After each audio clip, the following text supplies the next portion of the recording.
Paul Amiot was apprehended shortly after that alleged shooting, but not for pulling the trigger for a DUI and criminal endangerment, and later was released, and now he's a wanted fugitive. I didn't think I was going to make it. First thing I said, I was like, forgive me, Lord, for whatever I did.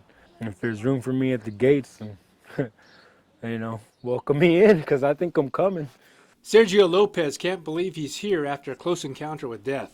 Lopez says it all started on April 22nd, when an acquaintance, Paul Amiot, threatened him with a .22 rifle in Dunsmore, about 5 miles south of Hardin. Moved his head out of the way, and that gun was still pointed at my face. I grabbed the gun and I hit him and I knocked him out. And after that, I ran to my car and I came home.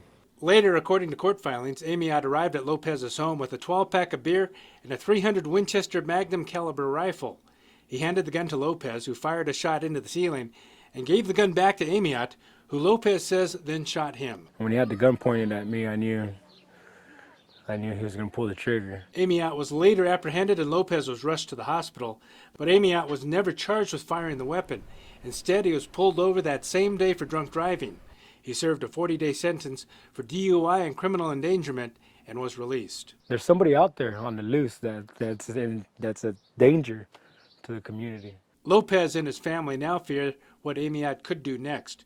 Bighorn County Attorney Jay Harris calls him a fugitive of justice who should be considered potentially armed and dangerous. He says Amiot was released by the BIA while the county was building a case despite having, quote, an active arrest warrant out of Missoula for a separate probation violation. Harris calls the release unfortunate and is calling on the Crow tribe to make changes, specifically to enact extradition agreements to prevent persons with active arrest warrants from being released from tribal custody. I don't feel protected. Lopez is thankful for the Hardin police who continue to patrol around his home, looking for the man who almost took his life, a man who is now wanted for attempted deliberate homicide. I got trips to make to the doctor, but I feel like I'm going to be okay, A-okay. In Hardin, David J., MTN News.